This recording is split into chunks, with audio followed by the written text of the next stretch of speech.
And we are live. Congratulations, you made it through the week. Another amazing week of food safety, food quality, all those products out in the marketplace, all the yummy stuff that we all know and love and trust.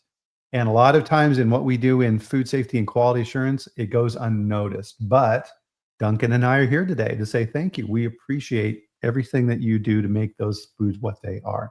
If you're new to the chat, welcome. Pull up a chair. This is the Food Safety Chat Live, and every Friday at 8 a.m. Mountain Time, some other random time in England, we live stream here, and we bring you all... 3 o'clock. Nice. And so we bring you a conversation around food safety, and that's what you'll notice about this too, is that this is not a presentation where it's a one-sided flow of information. This has evolved into, and I'm very proud of this, into a conversation online. And we have a core group of people who join us every week and share their knowledge and expertise, one of which is Duncan. And so every now and then, the guests on the chat are actual participants in the chat as well. And this is how we got to know each other, which is amazing. So Duncan Lacey, of course, is with the Food Industry Hub. How are you doing today, sir? No, really good. And we did talk about the idea of changing the format so it would just be Bryan speaking and I would listen, but sticking to the traditional chat format, which I think we made the right decision.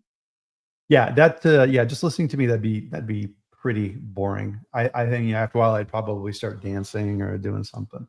But nobody's gonna like that. So as people are starting to file in here, so Bahana, welcome. Megan, nice to see Megan as well. Elena. So I got to meet Elena in person on Monday. So I did a presentation. I met with Patty McNamara's group and Alera Technologies. They had a little conference here in Denver, and I spoke on risk assessment with that group. And that's what's kind of cool about LinkedIn. So Duncan and I were chatting before we went live here, is this format is really evolving and growing, and it's no longer just a place for your resume. It's really a place where you can build these type of relationships in the professions that we specialize in, which is great. We get to make these relationships. And with Elena, I'm sure she feels the same too. By the time we actually met in person, it felt like we already knew each other, which was really cool. And LinkedIn user in Florida, I'm betting that's Jose. So hopefully that's Jose. Ryan, good to see you. LinkedIn user, good to see you. So how's the weather over there, Duncan? Oh, actually really sunny. So I've instead of going for an artificial background, I've just put things on blur this time, and you can see the sun streaming in behind me. So no, very nice. Very nice. Yeah, it's a nice, pleasant fall here in Colorado. See, it's currently 55 degrees Fahrenheit. I always get the conversion a little goofy on these numbers. So it's around 12 and a half, 13 degrees. So not too bad. I think it's going to be, that's the current temperature. I think it's going to be probably, it might even reach, I don't think it's going to be as warm as 20, but it's going to be a very nice day here for sure. So one of the things that we do here on the chat, guys, as we get started is join Duncan and I for a drink of your favorite beverage. And we'll do the English. That's not tea. You're English. Come on. You're supposed to have tea. What is this? It can be tea next time.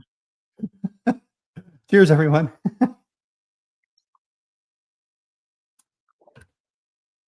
Very nice. Yep. Yeah, Elena's right. Yeah, the Denver Food Safety Night was a ton of fun. One of the more interesting people that I met there was a gentleman who works with the insurance industry.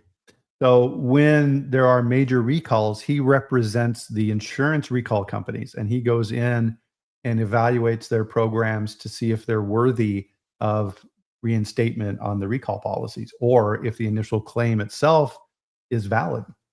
So if the company was negligent and didn't do a good job, they may, deny that claim associated with a recall. So it was very fascinating talking with him and that application of food safety and what he does. I can only imagine a role like that. You're on call 24/7, I would guess, right? So if there's an issue or a crisis, man, you're on a plane. So I just assumed that Elena was going to be the most interesting person you met at the event. Well, that is true. That is true. Hi, Cheryl. Good to see you. So, Duncan, are you ready? Are you ready for the dad joke? So I don't know about over in the UK, but here in the US, there's been a lot of pressure for whatever reason around the price of meat, and I've read different things in the industry news sites about kind of it's a combination of lack of animals available for meat and things like this, and the high demand in the marketplace. So the price of meat has absolutely skyrocketed here in the US. And I was looking for just something that was a little more reasonable because I was thinking, Duncan, I'm not even going to be able to afford meat any longer.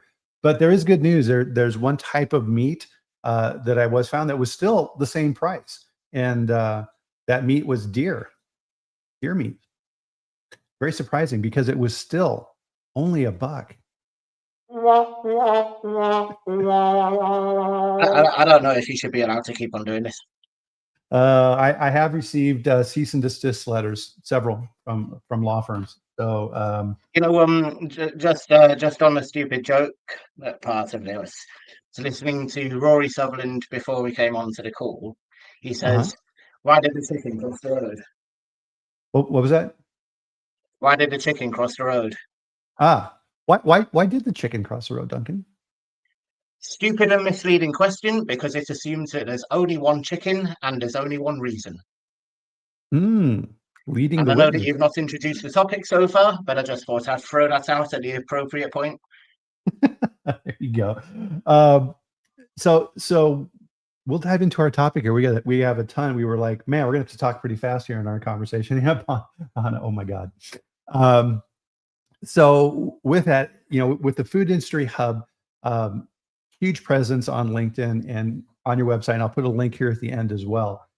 You've been up to a ton. So what have been some of the things that you've been up to in your business, Duncan?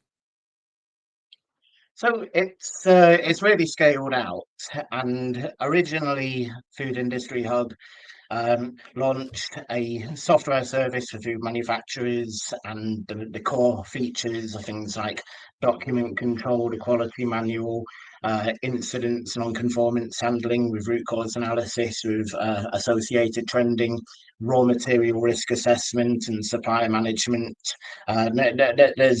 There's a bunch of other features, but those are the core grouping. And surrounding that Food Industry Hub as a kind of entity presence has got a huge range of free resources and informational content. It started off as the blog, then expanded to include the knowledge center. There's the resources signposting service, which has got direct links to every major food information resource you've never heard of. Recently, we've introduced a free raw material specification template that anybody can download and use, and that's for managing your supply chain risks. So it's really scaled out. More recently, I've been working on a couple of top secret projects, which I can't announce publicly until I'm ready to go live. But there will be a bit of a segue into some of the underlying work approach later in the conversation as we talk a little bit about AI. Nice. Yeah. So that's a little bit of a teaser there, right? So part of our conversation, and it's part of the mechanics of how the chat works behind the scenes, is we do a prep call earlier in the week, and our prep call was an hour long, and we could have kept going easily with that. So part of this is kind of narrowing in the focus, and it kind of really culminated in a thought process for me around it was a good illustration of the thought process that we need to go through in quality in order to reach the deliverables that we're looking for. Because one of the rules in life is you can't do everything. You have to be selective. You have to decide, right? So it's like that old saying relative to to decide. Going back to the root in Latin is to cut off, meaning that you can't do everything. What you decide to do also means there's things that you decide not to do. And that decision-making process for a quality manager in a plant is paramount, isn't it? 100% love that. And it makes you think about the way the word incision is related to the word decision. Yeah, very true. Right. So if you are frozen and you do nothing, or you do a bunch of things all at the same time, I used to tell my managers, I would say, you know, I would much rather have you do 5 things and execute against those 5 things well versus 10 things that are incomplete, because nobody wants that. So if you have too many things on your plate, I need to know that, and then we need to decide what things we need to take off and where those need to be moved. Because one of the character traits, it's, I almost want to say flaw, but not really. One of those character traits that we have in what we do, Duncan, is that we're willing to take on those burdens within companies. If someone in operations comes to us in the plant and says, "Oh man, we got this big problem here and we can't quite figure it out. We keep having failures in this particular area," the quality manager is always very quick to jump up, and she'll go out there and help, and very willing to roll up those sleeves. And sometimes that's to our own detriment, because then the things that we need to get done don't get done. Well, there's an underlying willingness, which I think is part of kind of industry-wide conditioning, that you kind of never say no, and I think if you look at resource allocation into quality and technical relative to other departments or functions, your resource that you have with technical and quality never changes. So whatever it was at the beginning of the year, well, that is what it is at the end of the year. Whereas if you look at other departments, if some sort of new requirement is introduced, then discussions around, well, what resource allocation needs to accompany this are much more forthcoming. But alongside that, I think if you ever introduce a new priority, implicit with that is something else got deprioritized. Because if you're looking at 100% of your resource availability, and that's not just money, but it's also time and focus, every time you if you put something new in, the available pie chart doesn't become larger. It's simply that, bits start falling off. Intentionally or unintentionally. So if you intentionally deprioritize something to make way for the new commitment, then you're managing. But if you just continually add new and new, more and more requirements that you're saying yes to, but you're not intentionally deprioritizing other things, you're sort of sleepwalking your way into allowing things to degrade. Yeah, and you don't even realize it, because those things take place. And it's one of the things with working in quality, especially in your manufacturing environment, you have to be very aware of. Because to your point, Duncan, which was very well said, even if I'm an absolute workaholic and I'm in that plant 80 to 100 hours a week, just absolutely 7 days a week, just being absolute crazy, that's still a limitation, and you're going to burn yourself out. Part of what we do, and part of the reason why people attend this chat and invest their time in doing this, is we need to be forward thinking in what we do in food safety and quality assurance. We have to be thinking ahead of the curve. If the quality manager is spending their time firefighting and running around the plant and thinking they're doing stuff, eventually, to your point, the wheels are going to fall off. And I expect my quality managers to spend part of their time thinking. And that's the only way the plant gets better. And really, that was one of our first areas of conversation relative to this, is because we need to do most quality managers spend their time on corrective actions, when they should be spending their time on preventive actions and figuring out how do we keep things from happening, which is part of the irony of what we do. Is if we're really good at preventive actions, nobody notices, because those things never happen. It's easier to be the hero on the corrective action side than it is the preventer, isn't it? Well, 100%. And I think we sort of, to a certain degree, glorify preventative and demonize corrective or responsive. And I buy into that to a certain extent, because if you can proactively prevent bad things or unintended things from arising, then it's sort of a stitch in time saves nine, but it probably doesn't just save nine. It probably saves more like 100, because if you can avoid one bad thing from happening, you just by extension, you've probably avoided a multiple of similar things from occurring. So you really do get that extrapolated benefit. But if you take the alternative point of view and say, well, is all responsive action inherently worse than preventative action?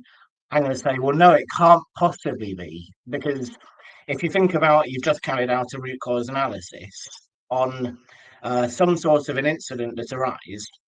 you can say categorically, whatever I'm about to implement as a corrective action, it's perfectly targeted to an identified existing weakness in the quality system, Yeah. or at least it should be if you carried out your root cause analysis effectively.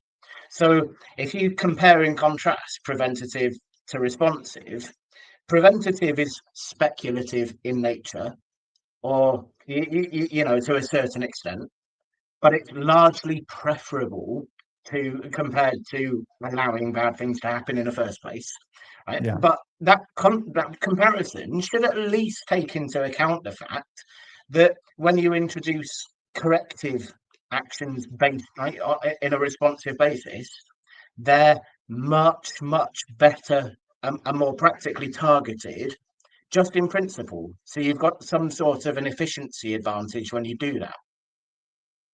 Yeah. Well, and that's a good point. I want to reemphasize what you had said in there as well, which is corrective actions are a vital and important part of the process. You're never going to get rid of them, right? Things are going to happen. These two things work together. And unfortunately, and this gets back to this thinking piece of it, is we have kind of this toolkit, and you and I were kind of kicking this around earlier this week, of standard tools that we use for evaluation within this process. So a complaint comes in, consumers unhappy about something, and the retailer wants a response back and a corrective action follow-up associated with that. And some of those tools that we're familiar with, Duncan, of course, the 5 Whys and the fishbone diagram and things like this. And more often than not, number one, and this is an interesting aspect that ties in what we were just talking about, is a time limitation. So the retailer says, I expect an answer back from you in 3 days. And you're like, ugh, right? And so you try and get people together to do this, and you kind of go through the motions to get to a conclusion. But a lot of times, human nature, we've reached a conclusion already, and we're using the tools to justify the decision. Yeah, so I think time and resource constraint always works against you. And it's funny saying that out loud, because time and resource constraint is actually an enabler for innovation in a lot of cases. So if you're looking at some sort of new innovative approach, or new innovative technology, or new innovative go-to-market strategy, you actually want to impose constraints in order to facilitate a more innovative process. But quality assurance is not inherently innovative in nature. So you kind of you've got all of the disadvantages working against you, but none of the advantageous output. And at the same time as saying that, we discussed on our prep call that I think there's a number of flaws that have kind of crept their way into the conventional way of approaching root cause analysis. That I think we've basically come a bit blind or conditioned to. So just over time, you end up in a position where your output from root cause analysis and the type of corrective and preventative actions that come from that end up a bit lackluster. And I'm very conscious of the fact that on other chats, you've kind of numerous occasions said that, well, we'll retrain the operators comes up a lot, and it's a little bit rote. So yeah, there's a lot of criticisms that you could make to the entire process.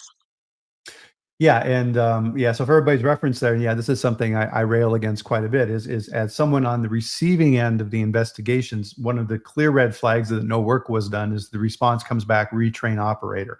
That tells me that absolutely nothing was done on their side to prevent that issue, and it's probably going to recur again. And a lot of times I would reject those as well.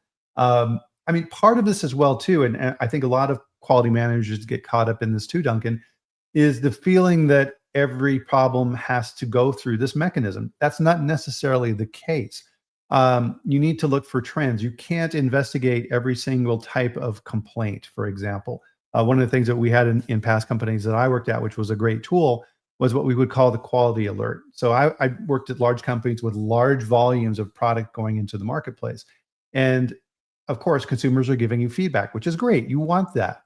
And what we would look for in the quality operation side of the business is trends. So if we had 3 complaints of the same category for the same product, the same plant, the same line, then that would trigger the quality alert, and the regional quality group would then get involved with the investigation at the plant to get on top of that right away. And those were then designed to be more rigorous versus the more ad hoc type activities that may be taking in the plant for one-off type things. So a load shows up from a supplier with damage, and you would issue a complaint back to the supplier type things. Does that make sense? Yeah, absolutely. But paradoxically, that means that you could have a trend emerge as a result of numerous instances of fairly trivial,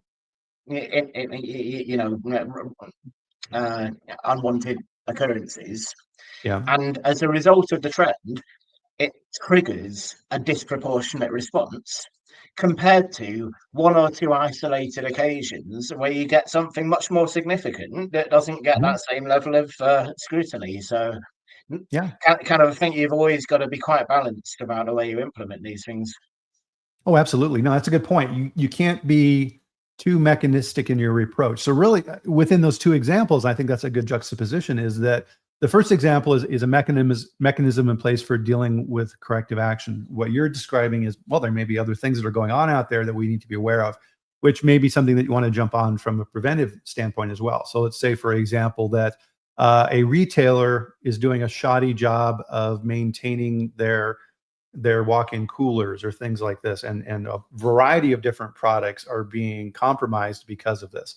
So you're seeing a bunch of little complaints for quality issues and compromised shelf life, but the standard, that's linked to that, the common cause, is that improper handling at the retail side that you would have to track down. Yeah, the quality alert system may not pick that up right away. That's a good point. Well, the other funny part about all of this is if you're a food manufacturer, you're generally not dealing with data sets that have sort of many thousands of data points for non-conformances that arise. So if you get 3 similar non-conformances in a row over the course of, say, a financial quarter, right? That could, like, if you look at statistical analysis and just the p-value and the likelihood that statisticians would say, yeah, that trend has got Mhm. such statistical significance behind it that we're saying that clearly indicates some sort of inherent weakness that needs to be addressed, Mhm. versus, oh, honestly, you just fell prey to random chance there. No, you got unlucky 3 times in a row, and it doesn't indicate anything. Yeah. But by virtue of the fact that food manufacturers are working with small data sets, you can get so infatuated with a, a small sampling of similar types of non-conformance that arise that you completely take your eye off the ball. So maybe you've got a couple of microbiological fails that came up sequentially one after the other, and you think, right, that must mean we've got an emerging risk about microbiological hazards, and we must focus all of our attention there. Meanwhile, you've got allergens all over the place, completely uncontrolled, and you're not conscious of that risk because you're so focused on something that might not necessarily have any statistical significance to begin with. Yeah. Yeah, that's a good point. And I think this ties in with the next thing that kind of brings us together for us is those critical thinking skills, right? Of being able to evaluate that. And it kind of gets back to, one of those definitions of intelligence, which is the ability to take, non-discrete type items that are not necessarily connected and finding the connections between those things and being able to root those out. So really, I mean, within plants, and what do you think? I mean, generally within quality and food safety overall, um, those skills at actually thinking, I mean, those really aren't taught, are they? I mean, not, yeah, I'm going to say not at all. And it's not inherent to food manufacturing Mhm. factories. But if you look at the educational system, you don't get critical thinking skills taught to you at any point. I mean, I suppose I'm a bit of an outlier because, among other things, I did A-level philosophy, so you kind of get reasonable at spotting logical fallacies. but it's hard to actually identify any point at which people would develop that sort of critical analysis. And if you'll excuse something of a, I'll have to ramble a little bit, but I think if I just describe the flaws that I think have crept in on root cause analysis approaches, it's sort of, it works in this way. So if we start off with 5 Whys, any trainer that will train somebody and say, this is how you carry out a 5 Whys analysis, says you keep on asking why, until you get to the root cause. Right? And it's the word the, which is inherently misleading, because it doesn't just imply, but it explicitly guides people to believe that there will be one root cause rather than numerous contributing factors that led to an incident occurring. But that's coupled with the glorification of identifying the root cause and practically shunning every proximate cause that was identified along the way. And I get frustrated because if you scale further and further back away from the original incident that occurred, and past numerous stages or layers of proximate causes until you eventually work your way back to a theoretical root cause, you're so far removed from what originally went wrong that potentially you might correct that underlying root cause and it would have absolutely no practical effect on the occurrence of the original incident. And what I didn't mention earlier, but if you take 5 Whys analysis back to its logical extreme in all cases, you always reach senior management commitment, because you can always say this would never have happened if we'd have only proactively resourced it better and made it a higher priority from the beginning and put more leadership and managerial commitment behind it. And that you can apply that universally.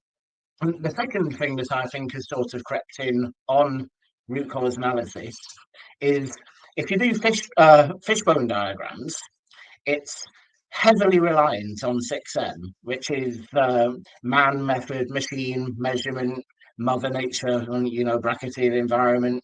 I'm missing one off, but all of these factors are operations, practical, contributors, and it completely omits any consideration for the food safety and quality management system.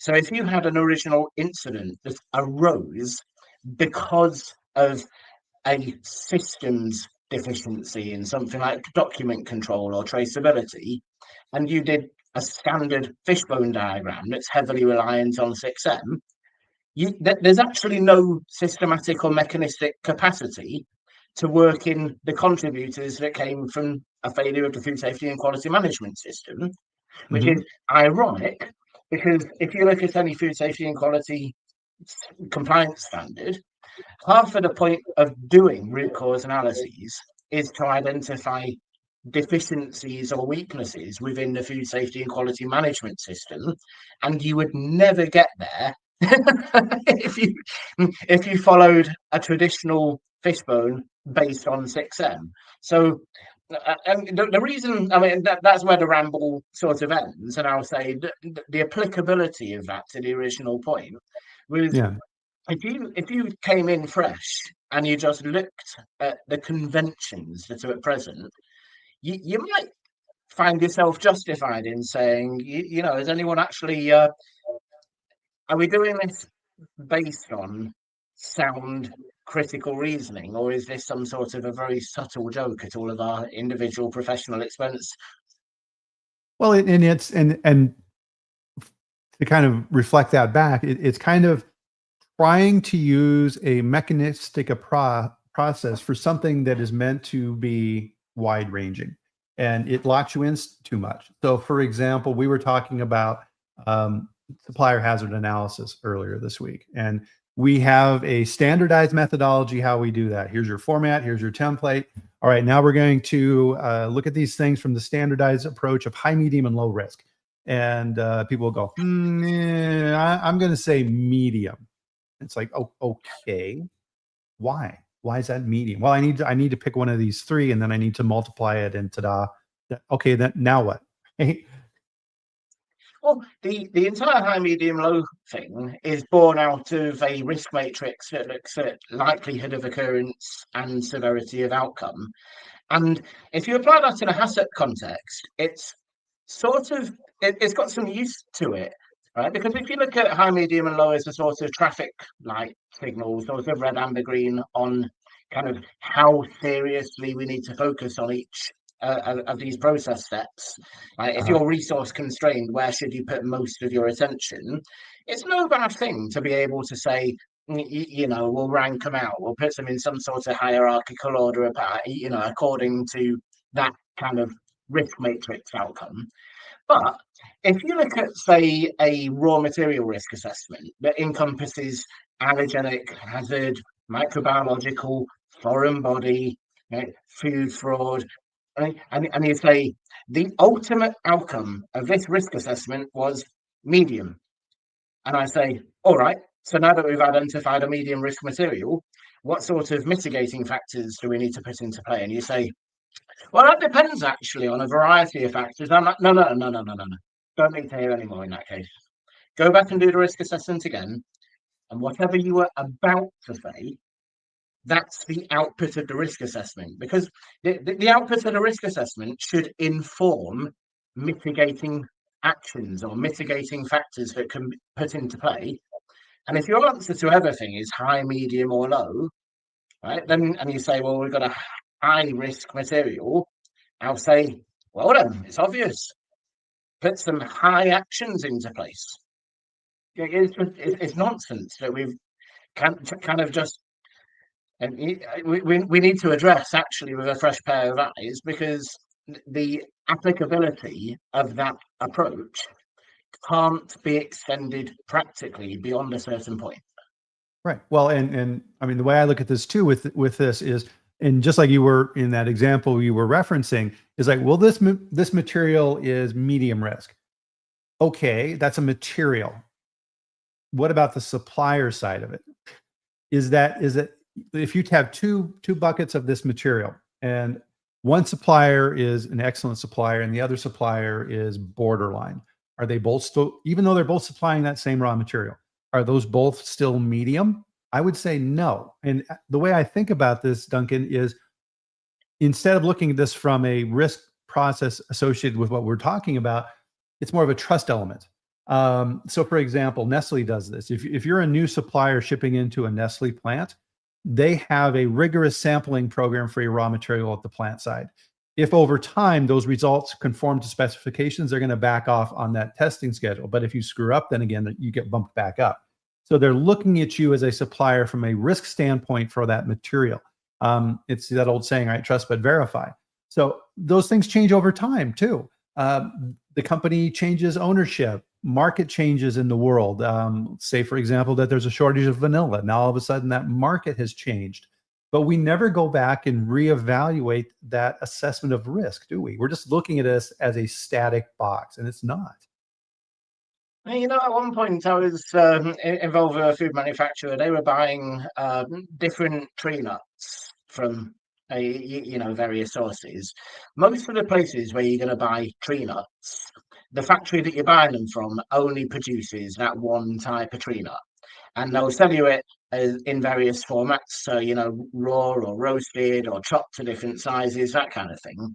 But if say you were buying walnut pieces, most of the time it comes in and you've got an allergen exposure, just contains walnuts, doesn't have any advantageous risk from other allergens. And this food manufacturer had a spot purchase from a supplier that could provide you with any kind of a chopped up nut that you wanted, but they also handled peanuts on the same line. So this spot purchase was accompanied by advantageous contamination risk of peanut, right? Which is wholly unacceptable, right? And you kind of have this inbuilt sense that whenever you get the walnuts, you go, well, it's very, very clear and obvious right from the beginning that that there's going to be contains nuts, that's your allergen risk. But it's so easy to make a spot purchase from a different supplier and incur all sorts of other contaminants that you might not Yeah. necessarily anticipate. And on a point where you were talking about kind of you build up these long-standing relationships and build a risk profile for the suppliers that you're dealing with. I always think the first time that you make a purchase from a new supplier, that seems like the risk perception is at its peak, Yeah. and you're really eyeing them with a sense of suspicion. And from the supplier's point of view, that's when they know they're under scrutiny and they're on their best behaviour. I've seen Yeah. food manufacturers that are just embarking on new retail contracts, and you've got to submit samples from the beginning of the run, the middle, and the end of the production run to show consistency across a batch. And they're on the line, hand picking the samples out. And then after you've been dealing with a supplier for 12, 24 months, is that when complacency is setting in on the supplier side, just as the customer is thinking, well, we've got this long-standing history of perfect supply of safe, high-quality stuff, and we're going to we're going to reduce the sampling schedule. Yeah. Not as much risk perception there, and I'm wondering if we kind of addressing things in a way that seems sensible, but can yield the opposite outcomes that we expect. Yeah, and yeah. So, yeah, Brina's been a good player. Welcome to the chat. A new face I haven't seen before. Welcome. So, market. So this is a big problem. Is that if we're just looking at this risk and with the material itself, you need to go beyond that. If there's as she's mentioning here, a shortage of pistachios, that's going to change the market dynamics. One of the things I would always talk with when we were looking at a new supplier was there's a couple of key touch points for that new relationship. So R&D is now working on a new product, and they're doing some benchtop work, and everything looks good. And then they'll go to a plant trial, and it's looking great. To your point, Duncan, that supplier is on their best behavior at that point in time. And even if we say, okay, well, this is a critical ingredient for our processes. In the beginning, I want some pre-shipment samples in advance so that I can test it to make sure it's okay. Everybody goes, yeah, that's good. That's a good idea. That's really careful. We'll that'll protect us. I'll throw the hand grenade in the room, which is then, how do we know that sample is actually reflective of what they're going to be sending us? How do we not know that is the pristine sample bag that they pull from on the shelf any time anyone wants a sample? Or is this an actual random sampling across that entire production run that is more representative of what we're actually getting? And of course, nobody can be sure, right? It comes back to that trust side of thing. Who are these people within your company? We'll keep on the pistachio example. So the plants need pistachios, and man, they're running out, and the production lines are going to get shut down.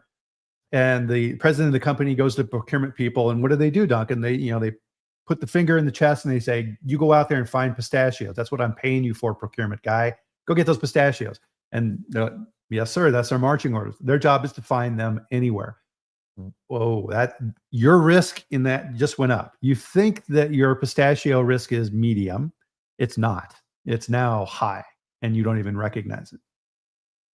Well, there's two things that come into play. So one's the system of incentives that's working on the purchasing person, and if their bonus is tied to purchase price and cost reduction versus other considerations like quality assurance and supplier approval processes, then you're kind of going to see that in the outcomes.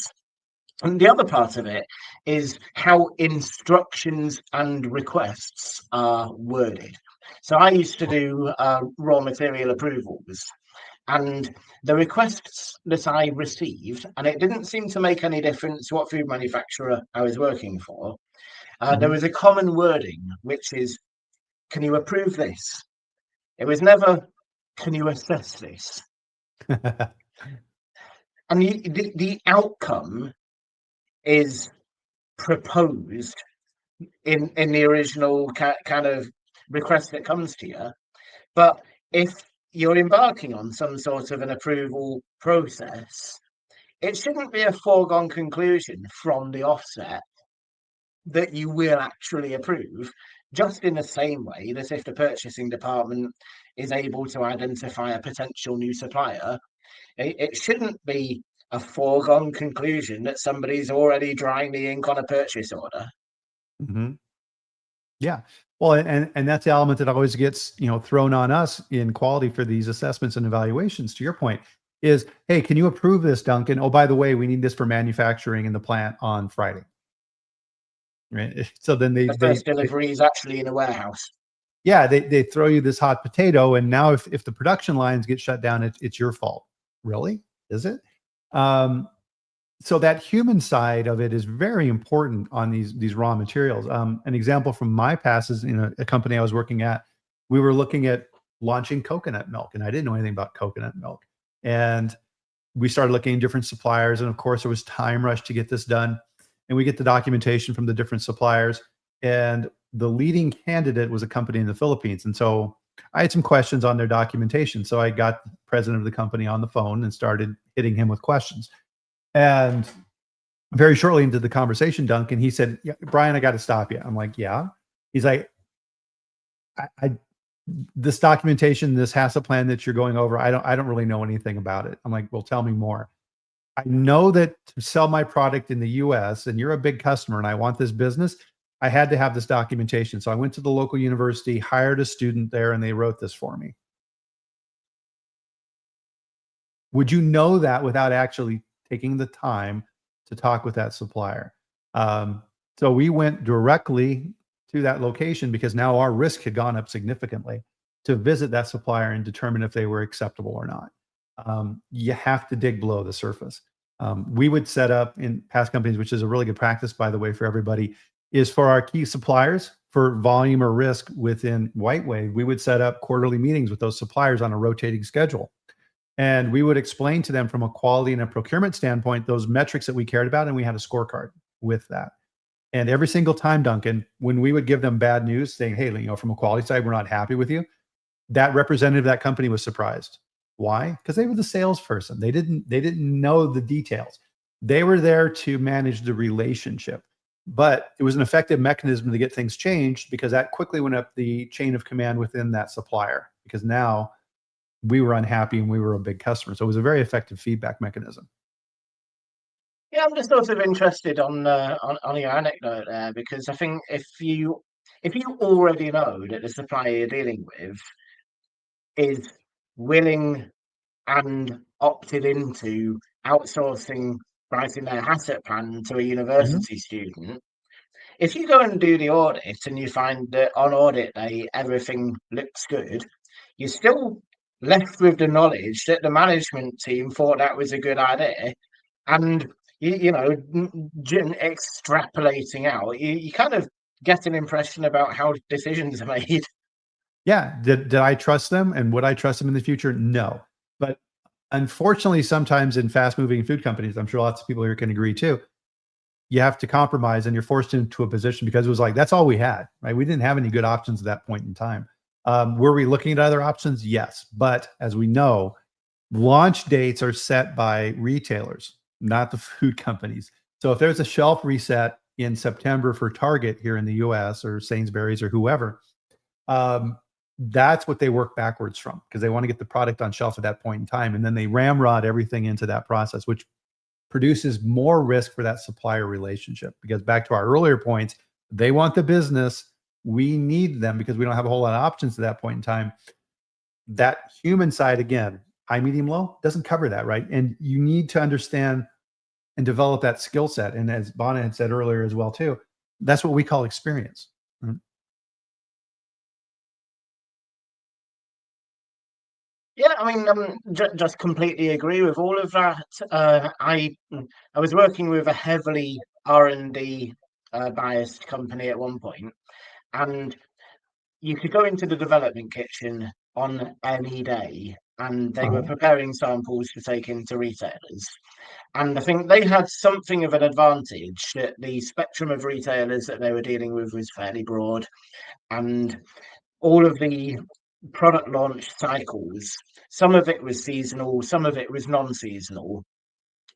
And you find that under those circumstances, you're kind of spreading your prospects into enough baskets where there's always time pressure, but you're not wholly dependent on any particular one of them, but if it's a different situation and you're a small food manufacturer with a smaller customer base and it's a Mhm. seasonal product launch and the retailers are waiting until the last minute for a good reason, actually, because imagine you sort of take yourself out of the manufacturer perspective, and instead you're now in a retailer perspective.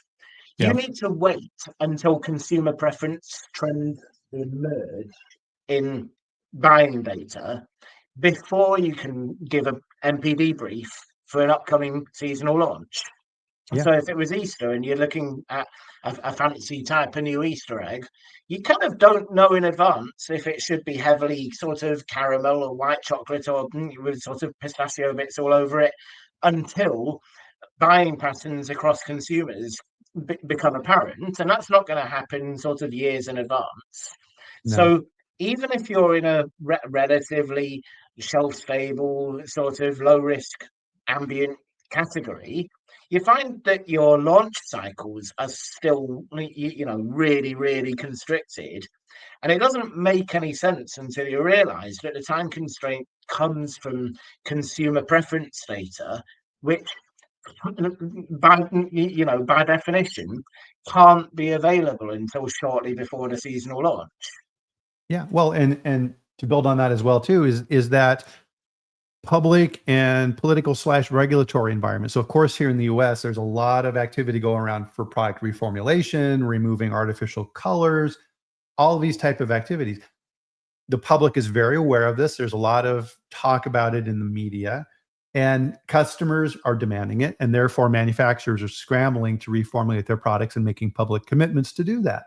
And that puts tremendous pressure on those suppliers of natural colors and flavors, et cetera, et cetera. Now, all of these food companies are scrambling with these R&D or flavor companies to try and develop new formulations that the public's going to like. That increases risk because everybody is trying to allocate the same resources at the same time, and that's not going to fly. But with that, I wanted to save enough time here as well, Duncan, is AI. So you're very involved with AI, and we had some very good conversations earlier with this week. So it's very tempting, and this gets into our thinking piece of the conversation here. It's very tempting to say, well, I don't have a whole lot of time to do a lot of evaluation and looking at the coconut milk from the Philippines or whatever. I'm going to start using AI to do a lot of the legwork for me.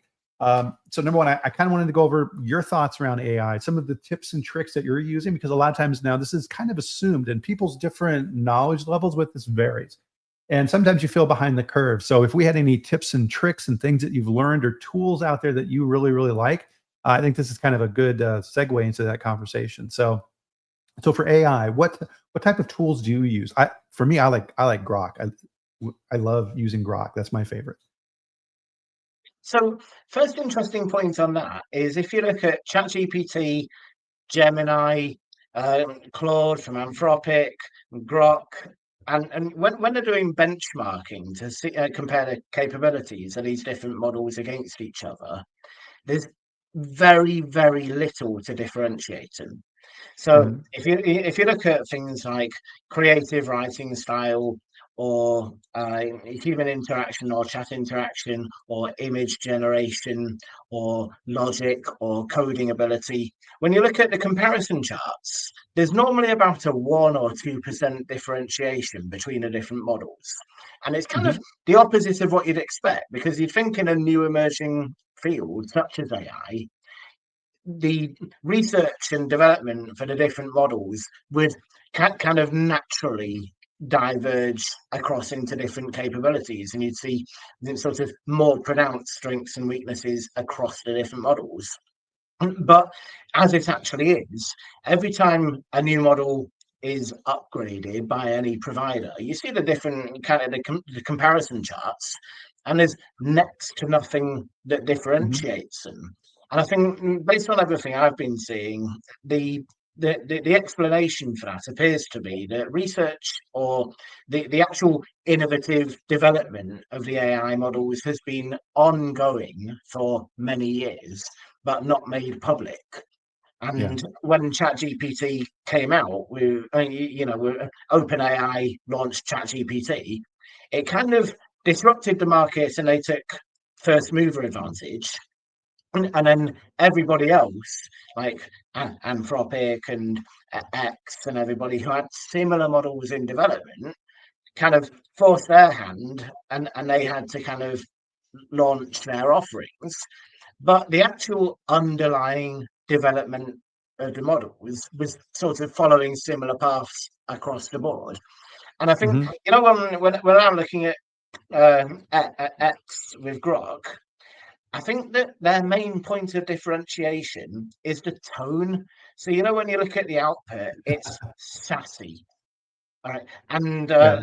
when Elon Musk's talking about it, he goes on about how he's anti-woke and he has a strong sort of fact and truth bias, which you can think, hold whatever opinion you want about that, but I've seen video clips of it coming out with some pretty sketchy sort of outputs where you kind of go, look, if you're Yeah. not an overt racist, you just don't want that sort of thing. But the main differentiator I see on Grok is it's got a sassy tone. But Hmm. when you look at the actual content and if we say the substance of what the output contains, there's nothing to differentiate them. So I wouldn't get particularly married to any one model in Hmm. preference to any of the others. I find OpenAI's ChatGPT is pretty good. I mean, when they updated it to GPT-5, there was a little bit of a wobble and a bit of pushback. Yeah. And up until that point, you might say Claude Anthropic was better at more natural human sounding output. Hmm. Um, in reality, it's a bit of an arms race where every time one model becomes reputed for being stronger than the others in any particular area, it's only a matter of weeks before you see the others upgrade to respond. Yeah. So I think it's something of a fallacy to think any one model is significantly better or differentiated than the others. Okay, good. So in other words, use what you like. I mean, really, because I mean, part of this then too is they're essentially all pulling from the same information.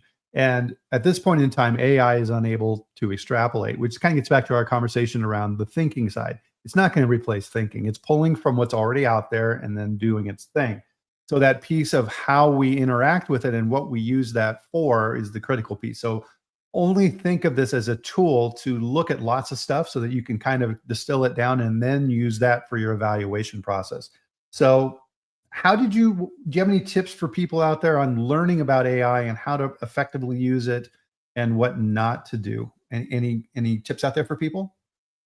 Yeah, totally. So the first thing is there was a big wave of people talking about how they're prompt engineers and AI experts. They say sort of prompt engineering and stuff, and Yeah. that was kind of I sort of sneer and roll my eyes a little bit because these people that were calling themselves AI experts, I'm saying nobody's an AI expert. This has been this is an emerging field that's knocked around for a matter of years. If you think that you need to be in the game for 10 to 15 years for any existing field before you're an expert, it's a bit early days for that title.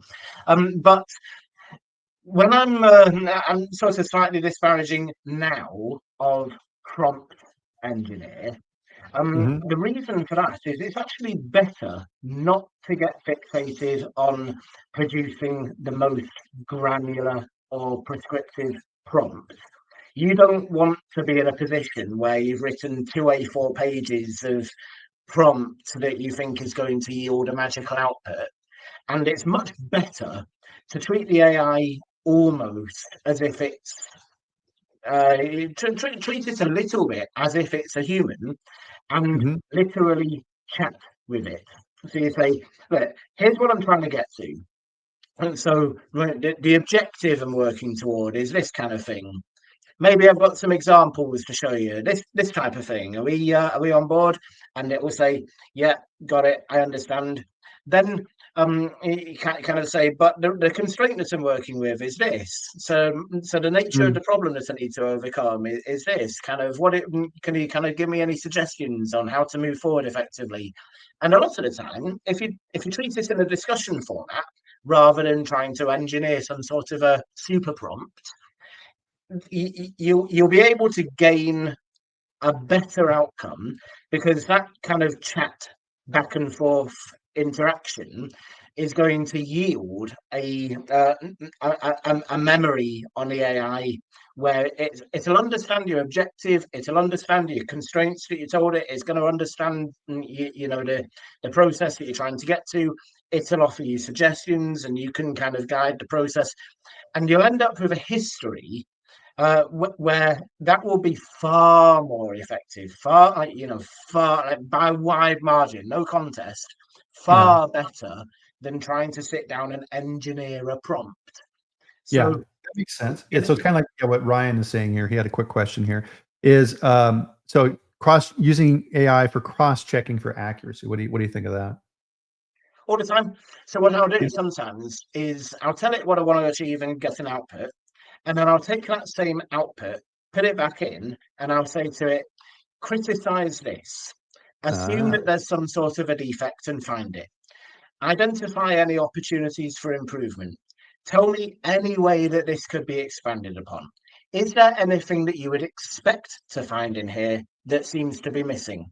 Right. And if you go through those sorts of, I'm gonna have to say prompt here, but if you use that type of interactive approach where it's given you the output and then you literally feed it back in and you say, this is what we got to, and I want you to criticize it in a targeted way, then gotcha. you can use it for that purpose. Uh-huh. Mm, Okay. And Excellent. sometimes I'll use different models to fact check Compare. or evaluate the output from one using another. Excellent. So we're short on time here, so let's kind of summarize this. And we've covered a ton of territory here, Duncan. What with our two main topics here, then relative to our corrective actions and thinking and processes and potential using AI for these. What would you like to leave people with here today? Think never try, uh, never be afraid of challenging with a new set of eyes certain conventions that we all seem to be operating under. So Mhm. just because it's the conventional approach doesn't mean that we're rigidly confined to follow it. We don't want Uh-huh. to operate like trains on train tracks, navigating lots of different problems over the same route. We want to be more like car drivers and actually take the steering wheel. And it's also dangerous to look at mechanisms or problem solving approaches that seem to be ubiquitous across the industry and convince ourselves that that's the best or only approach to doing things, Yeah. because we've got this term industry best practice, as if doing anything else is some sort of heresy.